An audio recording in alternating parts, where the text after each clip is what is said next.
Oke, semuanya selamat datang di Dewa Talks, high quality, trusted, and free webinar in Indonesia with passionate experts yang dipersembahkan oleh Dewa Web, penyedia layanan hosting paling terpercaya di Indonesia dan partner kamu untuk sukses online.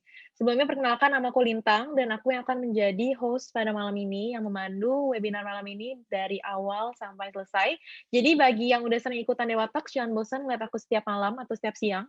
Dan bagi yang baru pertama kali ikut, salam kenal. Semoga kalian senang ya kalau misalkan aku yang jadi host di webinar Dewa Talks. Oke, jadi bagi yang belum tahu Dewa Talks itu apa, Dewa Talks adalah webinar gratis yang dipersembahkan oleh Dewa Web yang diadakan minimal seminggu sekali di setiap hari Senin atau Kamis di jam 2 siang atau jam 7 malam secara gratis yang membahas topik-topik seputar UI UX, website development, data science, lalu SEO, SEM, dan hal-hal lainnya yang bisa membantu kamu meningkatkan soft skill maupun hard skill kamu di masa pandemi ini. Oke, jadi pada malam ini kita akan membahas Python Programming Language for Beginners yang dibawakan oleh Kak Iren Irawati, data scientist dari PT Huawei, dan juga salah satu member dari QLab. Jadi, kalau misalnya Kak Iren sendiri adalah junior data scientist di PT Huawei dan, tugas utamanya Kak Iren ini adalah untuk mengolah data LPR Telkomsel untuk keperluan insight, reporting, ataupun modeling. Oke, sebelumnya perkenalkan dulu nama aku Irene Irawati. Aku sebagai salah satu junior data scientist di Huawei. Di Huawei sendiri itu salah satu perusahaan telekomunikasi yang dia itu provide beberapa provider yang teman-teman mungkin pakai, kayak Telkomsel, XL, Indosat kayak gitu. Nah, aku salah satu di dalam tim Telkomselnya kayak gitu. Itu gambaran pekerjaan aku. Jadi aku banyak mengolah data mengenai 4G atau radio LTE-nya punyanya Telkomsel kayak gitu. Nah, di sini kan hari ini kita bakal ngebahas cerita mengenai introduction terhadap Python. Python itu apa, terus ya seperti yang tadi udah disebutin strukturnya data itu seperti apa, terus tipe-tipenya tuh kayak gimana, terus library-nya tuh ada apa aja, kayak gitu.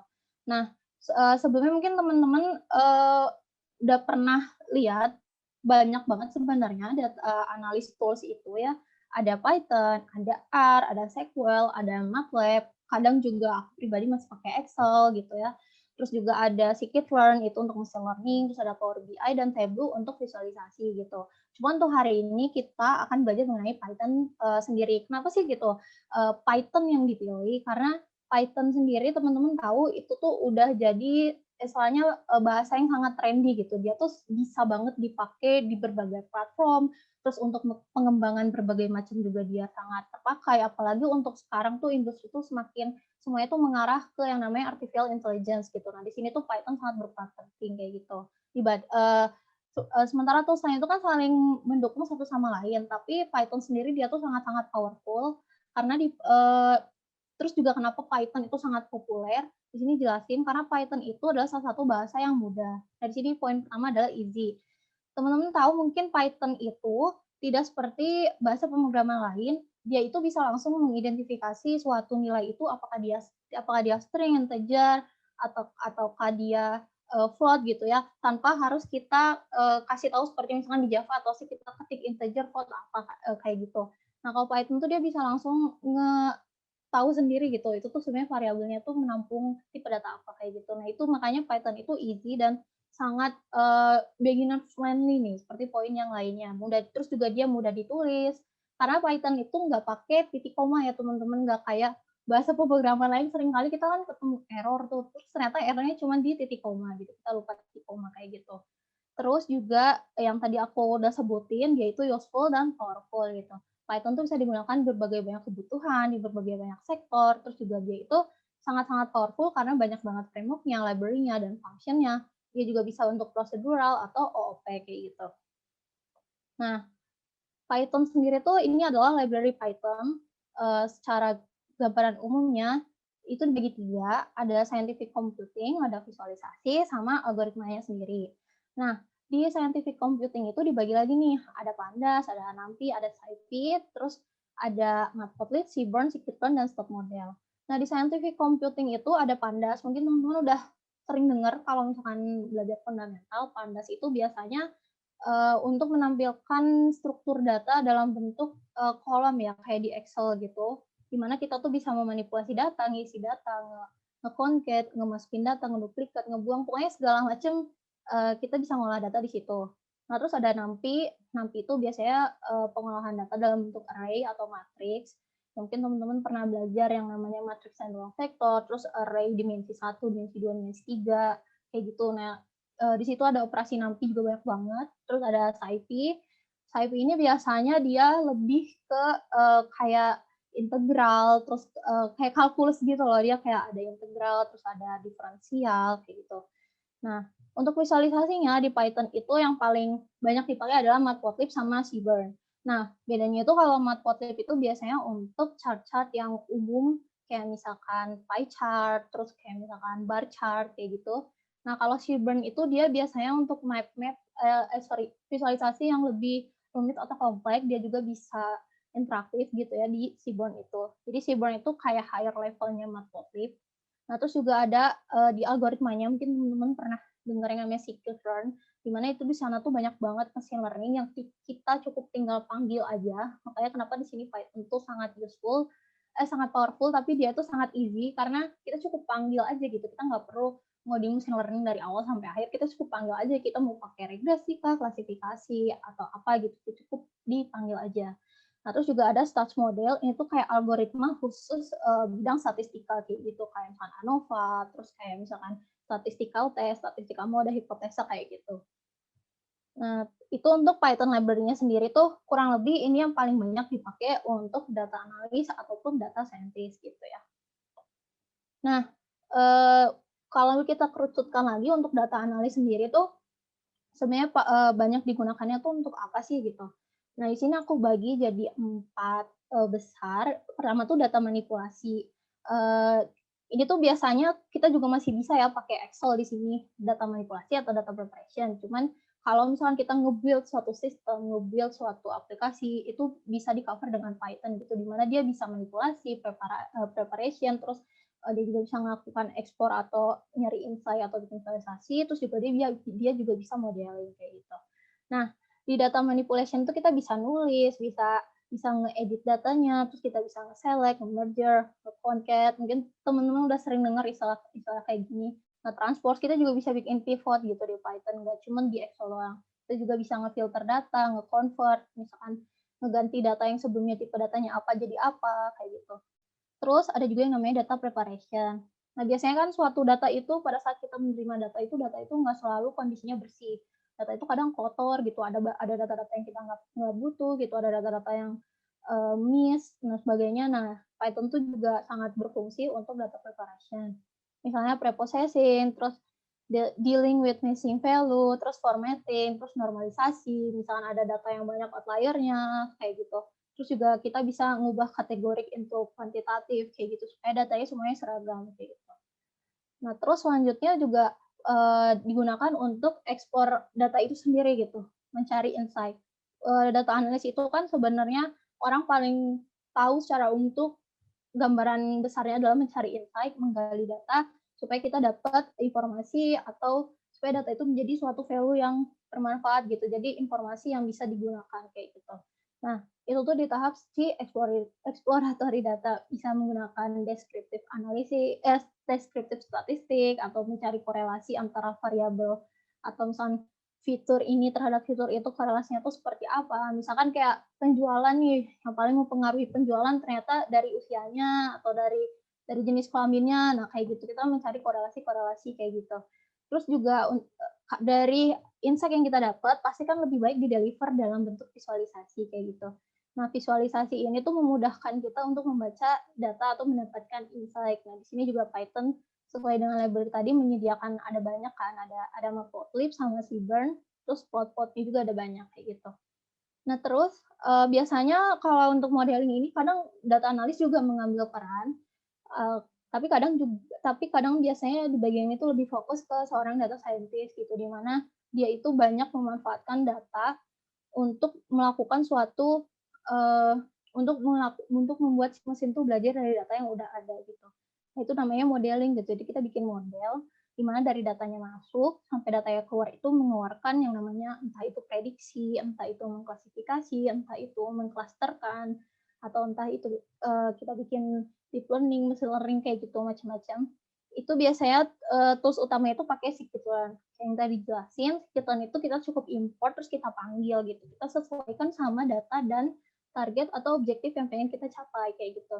Nah, itu tuh ada supervised learning, ada unsupervised learning, ada kita mengevaluasi model yang udah kita kerjain itu supaya lebih performanya lebih baik, akurasinya lebih baik, atau error rate-nya lebih kecil kayak gitu.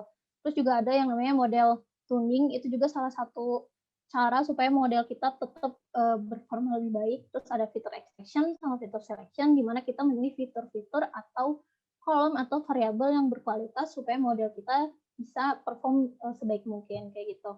Jadi intinya Python itu kalau misalkan di ranah data analis sendiri atau yang sering aku alami di kerjaan aku sendiri itu kurang lebih kayak gini.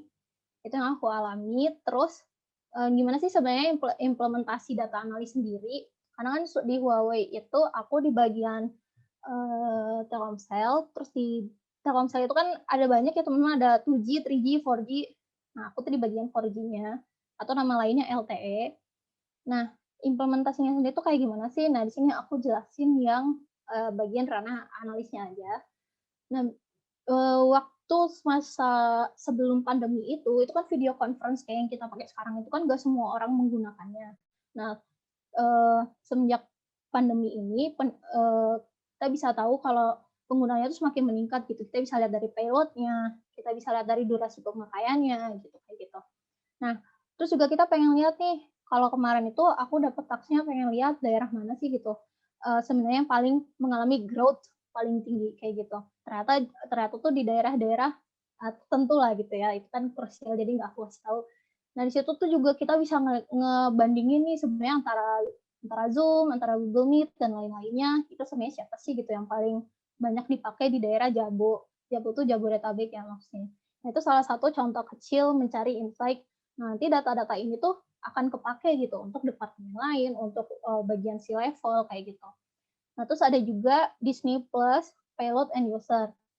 Mungkin di sini teman-teman ada yang udah langganan Disney Plus. Disney Plus itu kan salah satu produknya punyanya Telkomsel.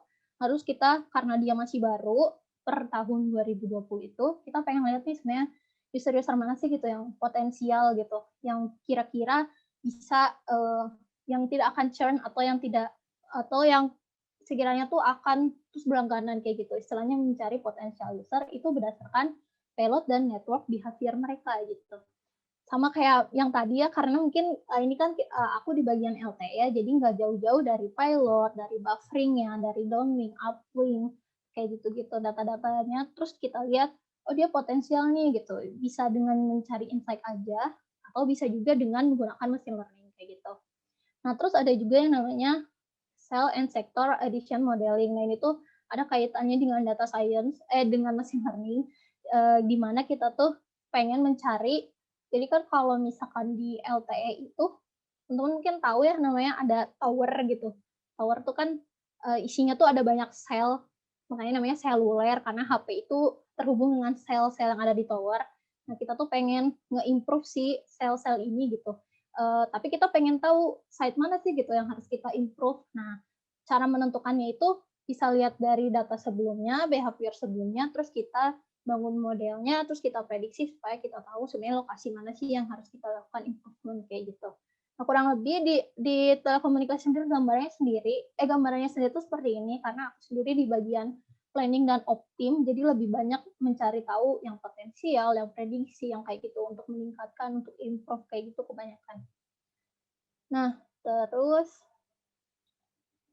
ya sebenarnya tadi untuk Python-nya tuh sendiri cuman sekilas ini aja teorinya. Sekarang mungkin kita bisa ke demo belajar Python di Diklab tuh sebenarnya kayak gimana sih gitu ya. Bentar aku ganti screen dulu ya.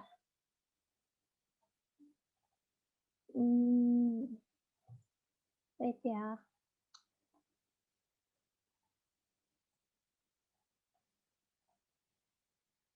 Nah, ini kita mulai di gimana sih sebenarnya belajar di Diklab itu. Jadi cerita dulu teman-teman, jadi dulu itu waktu kuliah, waktu tingkat 3 dan tingkat 4, itu dosen bagian data aku itu salah satu dosen paling sibuk di jurusan aku, dan aku ngerasa aku butuh untuk yang namanya belajar sendiri. Terus akhirnya aku mencari tahu nih di mana sih gitu bisa belajar Python. yang memudahkan kita sebagai usernya. Terus aku ketemu di Qlab, akhirnya aku mulai sering belajar di Qlab sampai sekarang juga aku masih aktif di Qlab kayak gitu. Kenapa? Karena kayak yang di video sebelumnya mungkin tadi ada lihat, memang di sini tuh benar-benar mudah banget. Juga UI-nya juga memudahkan kita. Terus juga di sini tuh pakai bahasa Indonesia dan teman-teman bisa langsung nge-code di situ gitu. Nah, mungkin ada yang belum punya akunnya, ini aku tunjukin ya cara misalkan teman-teman mau daftar, karena di sini tuh teman-teman dikasih kesempatan untuk mengakses si free modul yang Python atau yang R-nya. Kalau misalkan teman-teman mau belajar, bentar ya, ini ketutupan sama ininya. Wait.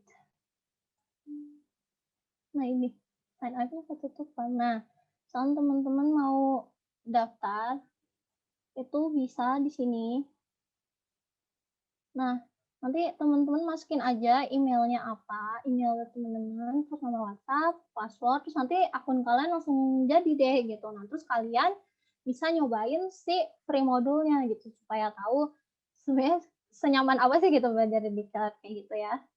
Nah, terus ini aku login dulu pakai akun aku. Wait, supaya kita lihat bareng-bareng. Passwordnya.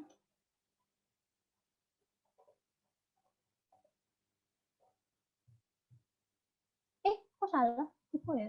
Airan kalau misalkan mau stop sharing dulu aja. Kalau Nggak apa-apa. Harusnya enggak sih. Tadi kayaknya ada yang kepleset jarinya. Kok loading?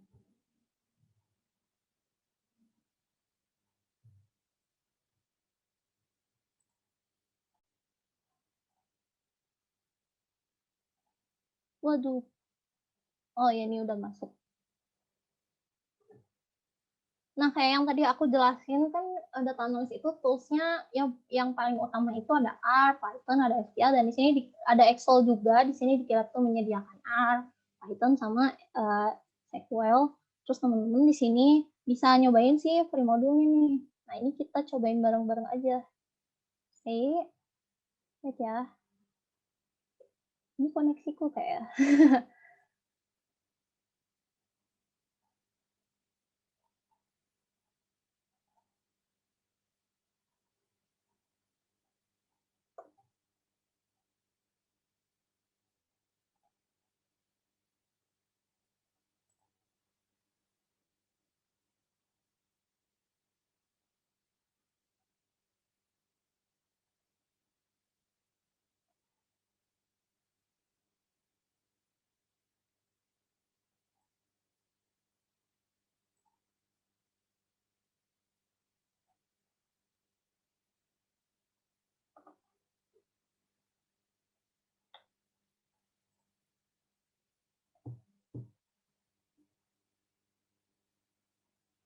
Nah, di per setiap modulnya ini teman-teman tuh bakal dikasih beberapa subchart gitu. Nah, ini ada chapter-chapternya lagi. Jadi kita bisa lihat progres per satu modulnya tuh kita udah sejauh apa.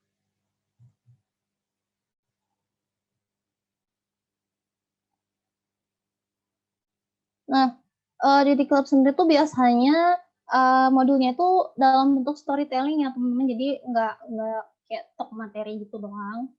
Jadi misalkan di sini ceritanya ada Aksara yang pengen belajar soal Python. Nah, terus Python tuh sebenarnya apa sih gitu. Nah, dia tuh nanya sama si Senja kayak gitu. Kayak anak senja ya, ini namanya Aksara dan Senja. Wait ya, biar kita ke bagian yang. Nah, di sini juga dijelasin Python itu adalah general purpose programming dengan level high programming language. Maksudnya high level itu adalah semakin dekat dengan bahasa manusia gitu ya. Nah, terus dia juga bisa digunakan untuk pengembangan web, mobile, terus untuk data science, atau biasa teman-teman mungkin AI ya, artificial intelligence kayak gitu. Nah, nggak cuman itu, di Qlab itu ada kayak semacam kuisnya atau ada prakteknya, yang teman-teman tuh bisa langsung kerjain di situ, terus teman-teman bisa submit, nanti kan ada skornya tuh per orang dapat skornya berapa kayak gitu. Mungkin ini. Nah, kayak yang tadi dijelasin, ini kan jawabannya C ini gitu. Nanti kalian bisa submit, terus kalian bisa lanjutkan kayak gitu. Nah, ini langsung ke pembahasan soal basic Python-nya aja mungkin ya.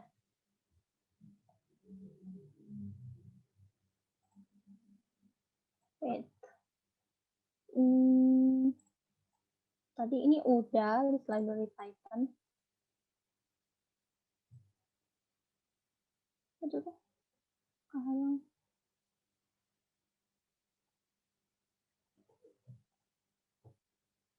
Bentar ya.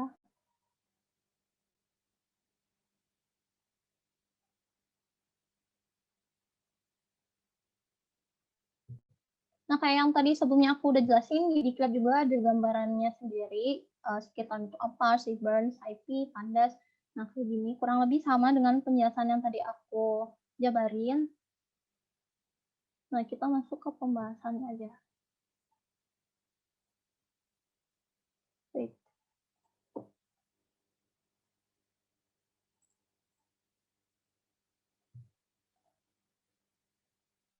Nah, mungkin yang biasa dengan coding mungkin udah tahu ya istilah yang kayak variabel itu apa, terus operator itu apa, statement apa. Nah, sini aku jelasin. Statement itu adalah satu row yang mendefinisikan perintah gitu. Misalkan contohnya nih,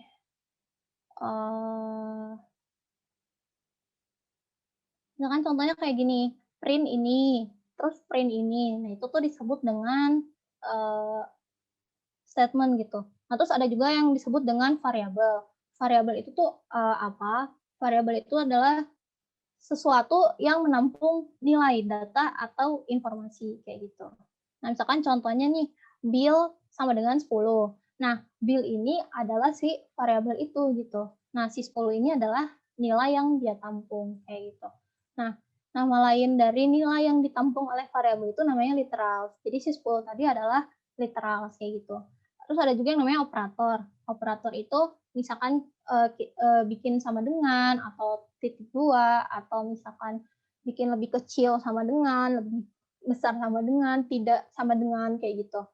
Nah, terus ada juga yang namanya reserve words. Reserve words itu biasanya kata-kata yang ada di bahasa pemrograman Python itu sendiri gitu. Misalkan kayak import, for, if, delete gitu, lagi export. Mungkin ini bahasa-bahasa dari sananya gitu ya, dari si di berbagai macam pemrograman juga kurang lebih sama ya reserve word itu. Nah, terus juga ada yang namanya whitespace. Jadi kalau di Python itu kalau misalnya kita bikin kondisi if gitu, mungkin kita contohnya aja kali ya. Misalkan di Python tuh ada for x, terus ini titik 2, terus dia tuh langsung ke bawah gitu. Kenapa? Karena itu udah masuk ke dalam perulangan atau masuk ke dalam perkondisian kayak gitu. Biasanya kayak gini nih. Nah, si yang putih ini disebut dengan whitespace. Kalau di Python itu dia bisa langsung otomatis menyesuaikan. Jadi misalkan kita tambah for-nya lagi, ada for dalam for, dia langsung nge-tab sendiri gitu. Nggak kayak waktu di Java kita harus bikin tanda kurung, kayak gitu. Nah, terus juga ada yang namanya comments. Comments itu biasanya untuk ngasih keterangan dari kode kita dan biasanya itu nggak akan tereksekusi oleh si Python-nya gitu. Jadi nggak akan mengganggu kode kita kayak gitu. Itu ini kurang lebih mengenai struktur yang ada di Python tuh apa aja. Yang paling ini semua pakai sih arah variabel, literal, statement kayak gitu. Ini sepertinya webnya banyak yang akses apa ya? Ya. Nah, misalkan nih kita mau nge-print, ngasih perintah ke Python untuk nge-print hello world. Jadi kalau misalkan dia tipenya string, string itu akan ada kutipnya ya. Di Python itu bisa kutip 1 atau bisa kutip 2. Nah, kalau di Diki sendiri, ini kita nggak perlu, kayak aku kan ini ada masang sendiri nih, Jupyternya harus install sendiri, terus nge-import sendiri nih label-label yang dibutuhkannya. Kalau misalnya di Dikilab itu nggak usah, teman-teman langsung run aja, terus nanti kalau misalkan di sini nanti akan keluar hasilnya. Ini kursornya kelihatan nggak ya? Kelihatan. Oh ya, Nah, di sini nanti teman-teman bakal keluar gitu resultnya. Ntar kalau misalkan udah yakin, bisa di-submit. Nah, di sini juga ada hint. Kalau teman-teman bingung ini jawabannya apa sih gitu. Gitu. Nah, terus selanjutnya itu mengenai si strukturnya. Mungkin ini pakai ini aja ya, biar cepat. Ini mengenai struktur Python. Misalkan nih, ada yang tadi kutip-kutip ini, atau pagar ini, itu tuh dimana kita misalnya biar kodenya itu nggak keren, gitu. Kalau misalkan ini dihapus, dia akan error, gitu. Karena dia bukan statement, typo. Nah, ini yang tadi nih, kalau mau ngeprint tinggal gini aja. Misal mau ngeprint aku, ya tuh, kita run aja. Nah, ini yang tadi variabel bil dimasukin nilai 10 gitu. Jadi kalau misalkan kita print si bil 1 ini, dia akan ngeluarin nilai yang dia tampung kayak gitu. Nah, terus tadi kan mengenai struktur. Nah, tipe data di Python sendiri tuh ada banyak banget. Nih, ini kan bil ya. Ini tuh kita bisa lihat kalau nggak salah data ya. Lupa. Kita bisa lihat setiap variabel itu pasti dia punya tipe datanya sendiri-sendiri. Nah, ada tipe data none, ada numeric itu ada integer, ada float. Bedanya integer itu dia bilangan yang bulat, contohnya kayak gini, 20, 4, 5, 125 gitu. Kalau float itu dia yang desimal atau ada komanya kayak gitu.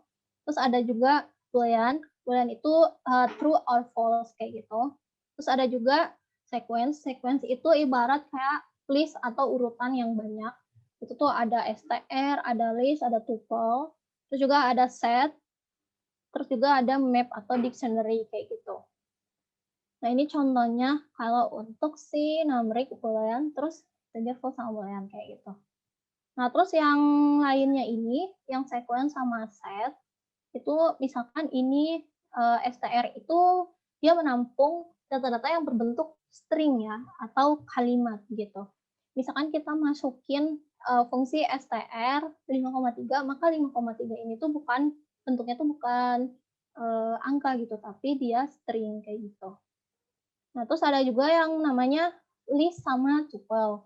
Nah, kalau di sini kan list adalah urutan bilangan dan teks yang diapit oleh kurung siku dan masing-masing elemennya dipisahkan dengan koma. Ini juga sama, bedanya dia itu dipisahkan dengan kurung biasa gitu. Kalau list itu pakai siku, tuple itu pakai kurung biasa. Terus bedanya lagi adalah kalau list itu dia itu urutannya bisa kita ganti atau tukar, tapi kalau tuple itu nggak bisa, dia tuh udah strict kalau urutannya kayak gini ya kayak gini kayak gitu. Nah, misalkan di sini kita masukin buku, maka dia akan mengeluarkan nilai yang dia tampung itu B, U, K, U kayak gitu.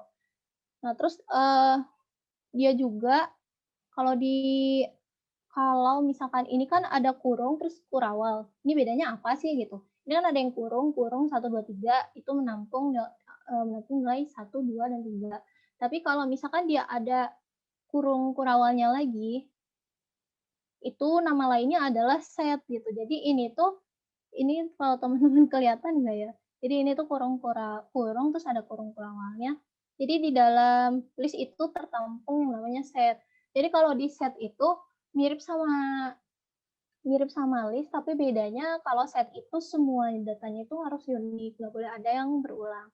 Misalkan ini buku, berarti kita akan ngeluarin B, K, U, karena U-nya itu ada 2, tapi yang tertampil tuh hanya 1. Makanya kenapa di sini, di list sama di tuple yang ini, kan aku annotate aja ya biar kelihatan. Tapi nggak ada annotate. Nah ini, list yang 1363, tuple 1363, kenapa sih dia ngeluarin 136 lagi sama resultnya?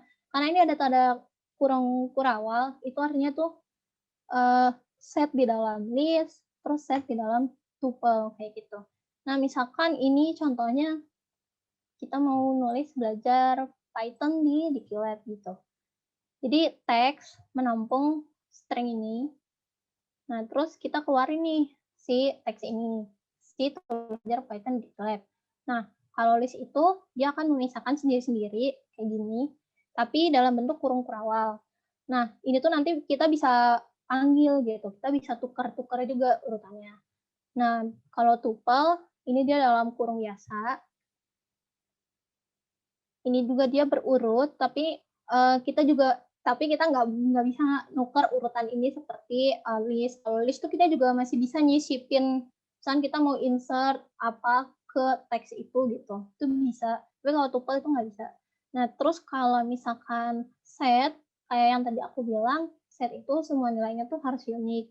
Dan juga kalau set itu urutannya yaitu random aja gitu, gimana sih Python yang ngeluarinnya. Soalnya ini kalau misalkan kita execute ulang, dia akan hasilnya beda lagi. Kalau kita bangun kernel baru gitu, misalkan kita bikin file lagi, ini hasilnya akan beda gitu, nggak akan kayak gini urutannya. Nah, ini unik ya, nggak ada yang berulang kayak gitu.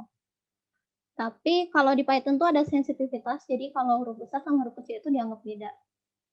B besar sama B kecil kayak gitu. Misalkan kita mau ini aku breakdown sih, gitu. Kan ini 3, terus ini 5. Nah, ini yang keluarnya pasti 1, 2, 3, 5 kayak gitu. Nah, untuk basicnya sih paling ini aja teman-teman buat tahu gimana sih sebenarnya Python itu untuk seorang beginner gitu. Sederhana banget, cuman kita cukup ketik aja perintah-perintahnya, misal print, nanti dia keluar print. Nah, contoh di GitLab nanti outputnya tuh ada di sini, teman-teman bisa submit di sini kayak gitu. Nanti setelah submit dia akan lanjut ke chapter selanjutnya kayak gitu. Nah, terus nanti kan ada skornya nih, gitu. Oke deh. Paling itu aja, Kak Lintang dari aku. Oke. Ya. Oke, thank you Kairan untuk Patah-patah Kak Lintang. Iya, apakah sekarang udah jelas? Oh, udah. Oke. Jadi thank you Kak Iren untuk sharing materinya pengenalan mengenai Python dan juga tadi ada sedikit demo ya mengenai penggunaan Python di GitLab dan bagaimana cara belajarnya. Nah, Kak Iren, mungkin sekarang aku izin stop sharing ya Kak Iren. Jadi aku boleh. Aku stop. Sorry ya, ini ketutup. Oke. Oke. Nggak apa-apa. Udah. Oke, Kak Iren. Salah. Kok GitLab sih? Sorry. Oke, jadi karena sudah selesai nih Kak Iren bawain materinya. Sekarang kita masuk sesi Q&A dan Kak Iren bisa lihat juga sekarang bahwa Q&A-nya udah masuk banyak banget ya Kak Iren. Jadi siap ya Kak Iren untuk menjawab pertanyaan-pertanyaan yang udah masuk pada malam ini. Oke. Jadi tadi aku udah baru sempat pilih beberapa pertanyaan, cuma nanti akan aku pilih selama webinar berlangsung ya Kak Iren. Oke, pertanyaan pertama dari Kak Ardiantowar. Kak Iren berapa lama sih belajar Python supaya bisa menerapkan Python di data science? Berapa lama sih biasanya waktu wajarnya untuk belajar Python? Kalau nanya tolak ukur, sebenarnya itu tergantung orangnya ya. Tapi kalau aku pribadi, itu aku start dari semester 5 udah mengenal Python gitu. Terus aku lulus tuh tahun 2020, Agustus 2020, berarti sekitar udah jalan 3 tahun kayak gitu. Waktu untuk bisa mulai paham banget Python kayak gimana, itu around 1 tahun gitu ya. Terus aku juga rutin belajar di GitLab pada saat itu kayak gitu. Oke, berarti dari semester 5 sampai lulus gitu ya Kak Iren ya? Sampai saat ini pun juga sebenarnya masih tetap ongoing belajar ya? Terus bergelut sama Python. Karena library-nya tuh kalau di breakdown, jutaan. Jadi belum tentu semuanya kita udah tahu gitu, udah ketemu. Jadi pasti terus belajar kayak gitu. Oke. Cuman kalau bisa belajar sedini mungkin, kenapa enggak ya Kak Iren? Iya, benar. Oke. Gitu ya Kak Ardiantowar. Jadi sebenarnya setiap orang juga tolak ukurnya berbeda, gimana mereka cepat pahamnya atau enggak gitu. Iya, apalagi teman-teman mungkin yang background-nya udah IT pasti bisa lebih cepat untuk paham kayak gitu. Emang dulu Kak Iren background-nya bukan IT nih Kak Iren? IT sih. Oh, IT. IT, iya. Oke. Pertanyaan selanjutnya, Kak Iren dari Kak Faturiski. Kak, apakah untuk Python Programming Language ini perlu pemahaman matematika yang expert, Kak Iren? Kalau dari aku pribadi, matematika itu yang penting kita paham, rumus itu fungsinya untuk apa, terus cara mengeksekusi rumusnya kayak apa. Kita nggak perlu yang bener-bener kayak, apa namanya istilahnya, expert gitu, kalau dari pandangan aku pribadi ya. Yang penting Mhm. adalah, eee, kita mau untuk, apa namanya, kalau di Python sendiri kan tuh bakal sering banget ketemu rumus ini, bahkan yang kita baru tahu gitu. Nah itu kita nggak boleh berhenti belajar sih, yang penting itu aja. Nggak perlu sampai expert banget, karena kan basically di Python sendiri kita cukup manggil-manggil aja gitu. Cuman kita perlu Hmm. tahu sebenarnya logika dari package atau dari function itu sebenarnya kayak apa sih, supaya kita bisa nge-eksekusi si code kita sendiri kayak gitu. Oke. Jadi yang penting tahu fungsi dasarnya itu ya, Kak Iya Iren, nggak perlu, bener, nggak perlu expert yang banget. karena Python udah menyediakan gitu kan, gitu. Iya, oke. Udah ada ininya ya, apa, Package-nya. rumus-rumusnya sendiri ya? Mhm. Oke. Karena aku nggak ngerti Python, jadi tadi aku cuma ngeliat juga dari sekilas dari Kak Iya Iren yang iya, Kak, jelasin kayak, iya. oh oke, Mhm, gambarannya kelihatan. iya. Oke, pertanyaan selanjutnya dari Kak Herdaru dan Nurdoro. Selamat malam Kak Iren. Di antara berbagai macam bahasa pemrograman yang ada, mana sih yang paling mudah dipelajari dan dipahami untuk seorang pemula? Mungkin khususnya bagi teman-teman yang background-nya non-IT, Kak Iren. Kalau misalkan aku pribadi sih menyarankannya Python ya, maksudnya kita belajar R juga bisa, tapi Python itu sangat powerful, dia bisa dipakai untuk develop aplikasi, untuk develop machine learning, deep learning gitu. Jadi kalau saran aku pribadi, kita mending belajar Python sih, karena bahasanya tadi teman-teman bisa lihat cuman print aja, print apa gitu. Beda banget sama Java yang kayak misalkan public instead, sistem print out and apa kayak gitu. Itu kan panjang ya. Sementara kalau Python itu code-nya tuh dipangkas jadi pendek-pendek gitu. Itu cocok untuk pemula kayak gitu, dan bahasanya itu udah mendekati bahasa kita manusia sehari-hari kayak gitu. Oke. Thank you Kak Ira untuk jawabannya. Semoga terjawab Kak Herdaru. Pertanyaan selanjutnya dari Kak Muhammad Raihan Afif.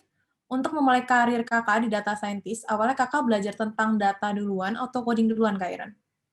Kenapa Kak? Untuk, aku putus-putus ya, untuk memulai karir kakak Kak Ira ini sebagai data scientist, yang dipelajari duluan oleh Kak Ira ini apa? Apakah tentang data atau tentang coding? Aku kan jurusannya dari sistem informasi ya teman-teman, jadi dari kuliah aku udah banyak belajar ketemu coding kayak Java, PHP, SQL kayak gitu. Jadi ya awalnya sih memang udah banyak kenal coding sampai akhirnya dapat tugas dari dosen untuk nge-explore suatu dataset gitu. Dari situ aku mulai suka data sampai akhirnya aku ngefokusin diri untuk ekspor soal Python terus kayak gitu. Oke. Jadi karena background Kak Iren IT, jadi udah belajar coding duluan ya Kak Iren ya? Kalau aku iya. Oke. Tapi apakah kalau misalnya belajar tentang data duluan itu nggak apa-apa Kak Iren? Uh, Apakah harus belajar coding duluan atau menurut Kak Iren lebih baik belajar apa dulu nih? Enggak kok, jadi misalkan nih, sebenarnya kan teman-teman dataset itu banyak banget ya tersebar. Jadi di internet sendiri udah banyak banget open data. Jadi teman-teman misalkan atau dari dataset yang teman-teman punya gitu, itu teman-teman bisa belajar mengolah sendiri gitu dari si data itu. Bisa menggunakan, tadi kan banyak tuh toolsnya, ada R, ada Python, ada Excel. Misalkan mau pakai Python ya teman-teman bisa ekspor langsung aja gitu. Gimana sih sebenarnya mengeksekusi suatu data menjadi suatu insight atau informasi yang bervalue kayak gitu. Jadi nggak harus belajar coding banget kayak gitu. Langsung ngepraktikin datanya juga boleh gitu. Jadi kita learn by doing gitu. Nanti kita ketemu sendiri gitu. Kayak gitu. Oke. Seperti itu ya tadi. Yang tanya siapa? Aku lupa. Oke, dari Kak Muhammad Raihan, semoga terjawab Kak Muhammad Raihan. Terima kasih Kak Iren untuk jawabannya. Pertanyaan selanjutnya dari Kak Andreas Nainggolan. Code editor apa yang paling cocok untuk Python? Karena saya biasa memakai Sublime. Dan framework apa yang paling cocok untuk Python untuk membuat data center dalam bentuk website nih Kak Iren? Data center dalam bentuk website. Kalau misalkan satu-satu. Iya, satu-satu. Paling Yang pasti cocok awal. untuk Python. Code editor apa sih yang paling cocok untuk Python? Kalau misalkan teman-teman masih beginner, itu bisa pakai Jupyter Notebook. Karena dia itu mengeksekusi code-nya itu per line atau per part yang kita pengen gitu. Itu kalau Jupyter Notebook. Tapi kalau teman-teman udah terbiasa dengan coding, itu bisa pakai Jupyter Lab. Aku sih biasanya kalau itu bisa pakai Jupyter Lab karena kita langsung bisa write kode banyak banget, terus kita langsung run satu kali kayak gitu. Beda sama Jupyter Notebook yang sebelumnya itu dia per part potongan-potongan. Nah, itu cocok untuk beginner supaya kita bisa tahu salahnya di mana sih kayak gitu. Beda sama Jupyter Lab yang langsung banyak kayak gitu. Kalau misalnya untuk nge-develop data itu aku kurang tahu ya, sorry. Tapi kalau misalnya untuk nge-develop misalkan website, aplikasi, itu aku biasanya pakai PyCharm sih gitu. Kalau frameworknya selama aku di Huawei ini aku baru pernah pakai Flash aja gitu. Jadi kayak kalau web development itu kan kayak Laravel atau CodeIgniter. Nah, kalau di Python aku baru pakai Flash aja sementara padahal aslinya banyak banget ya gitu. Karena Flash itu yang paling sederhana kayak gitu. Untuk data center aku kurang tahu ya, mohon maaf soalnya belum pernah juga gitu. Oke. Seperti itu ya Kak Andreas Nainggolan, semoga terjawab. Kalau saran dari aku, karena aku sendiri kan baru 3 tahun gitu ya nyemplung ketemu Python. Jadi jangan cepat puas buat teman-teman. Python itu benar-benar dalam banget, benar-benar ya Python udah lama ada juga dan super powerful, bisa dipakai mana aja. Jadi untuk pemula itu jangan gampang puas. Terus juga biasakan untuk learn by doing.